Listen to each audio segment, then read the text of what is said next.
It's the return of the premier global event for advancements in cardiovascular science and medicine, all taking place this week in Philadelphia. It's Scientific Sessions 2023.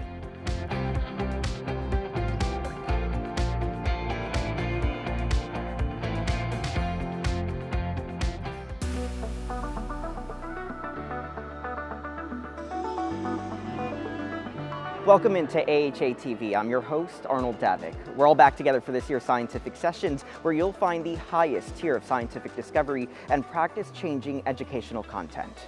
It all got started on Friday morning with plenty of early career programming, including a look into the crystal ball for what's next for the American Heart Association with CEO Nancy Brown. We will continue to enhance our research approach to make sure that we're bringing the most cutting-edge science to the marketplace. We'll expand our global presence, continue to think about how our brand is relevant, especially to younger audiences. All of you could help us with that. By helping the AHA, in return, you will also help yourself. And most importantly, you will help our patients who are dependent on the cutting-edge research that all of you are doing today, tomorrow, and also in the future. So we need you to join us in this journey together. Q-Core is now a part of Scientific Sessions. The best science from quality of care and outcomes research are on display here in Philadelphia in sessions like this one, featuring contemporary discussions to improve cardiovascular patient outcomes. You know, in healthcare, we tend to take a one-size-fits-all approach and tend to broadly apply that to large numbers of individuals. And the reality is we need to be more individualized. We need to figure out how to better match our care delivery to the needs of the patient and caregivers as well. The journey in one's career can have unexpected twists and turns. This session guided attendees in how to find the right job, developing a career path, and successfully navigating to the mid-career stage. More than 50% of practicing physicians or physicians in training report some degree of burnout, so actually putting the time and thought into finding your first job and the things that make you happy is really important, and trying to help give trainees the resources to be able to do that and find a job that is fulfilling and is going to keep them happy in both a work and life balance standpoint is really important.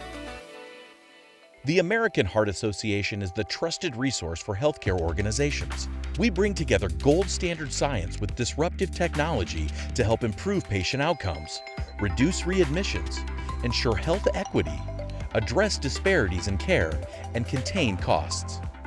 We foster a community dedicated to achieving the highest standards of competence and confidence. Our partners benefit from it and contribute to it. Success isn't the absence of failure, but going from failure to failure without any loss of enthusiasm. A panel of distinguished and resilient scientists discussed how they have faced failure in their careers and what they did to achieve success. I think it's really important for young investigators to understand and appreciate that more senior people have gone through a series of failures before they have reached success, and that it's completely normal and natural, and to not let that stand in their way to getting to their success goals. As an early career person struggling with the various challenges, you're not alone. You have a really robust community within the AHA that wants to support you. You have peers and colleagues at every level who've experienced the things you've experienced and are really interested to talk to you. And there's a lot of ways to get in touch, even at the end of today's and this week's programming. So reach out to the early career group online, on social media.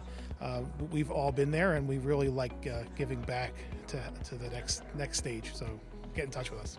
One of the most anticipated events is the Early Career Lunch with Legends, with this year being no exception. The energy and excitement was palpable as early career attendees engaged with preeminent leaders in cardiovascular medicine and science. This experience is truly impactful in shaping our leaders of tomorrow. We can learn many things from them, from their wisdom, from their knowledge, and also having some role models that they have gone through the past before kind of makes us more hopeful about the things that we are doing and we are hopeful to do in the future. An amazing opportunity to sit with a legend and kind of learn about their career, how they kind of jump their hurdles in their career and get to a point where they are right now, and share that experience, and honestly able to ask any questions without any barriers was a great opportunity for a young fellow. It's my first AHA meeting, so especially as an early career researcher, I was also really looking forward to this early career day. And I think it's an amazing opportunity to have this lunch with legends and with people who are longer in this field and in the AHA communities. More learning opportunities in the afternoon, including more sessions that dive into the state-of-the-art in cardiovascular care. This rapid-fire meeting within a meeting covers 3 major advances in cardiovascular care, focusing on primary prevention, AFib, disparities, and hypertension. For me, I really want everyone to think about how the patient in front of us is really who we should be working with, and really thinking about all of what we do in a patient-centered approach, because really that's why we're here, and that's how we hope to help those in front of us, is by partnering with them, by understanding their values, and really working with them to have shared decision-making in how we go forward with their care.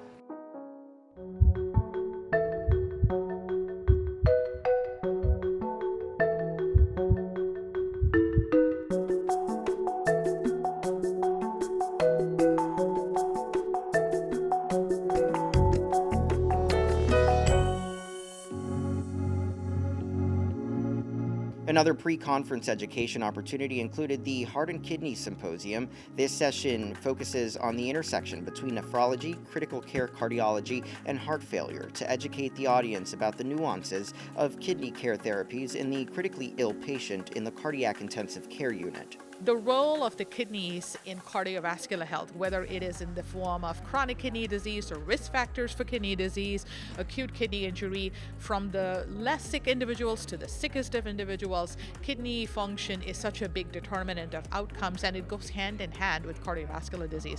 The Congenital Heart Disease and Pediatric Cardiology Symposium sessions focus on congenital heart disease while providing for reflection on how to move forward in the post-COVID era. Unfortunately, there remains a large gap in pediatric cardiovascular care between high and low-income countries, making it imperative for collaborative partnerships to provide for advancing pediatric and congenital heart care across the world.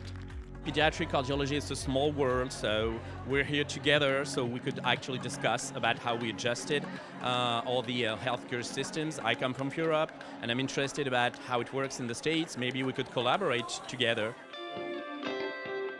It's a jam-packed and educational weekend here in Philadelphia for Scientific Sessions 2023. There's still plenty more to see and learn. We'll bring it all to you here on AHA TV. Thank you so much for watching. I'm Arnold Davik.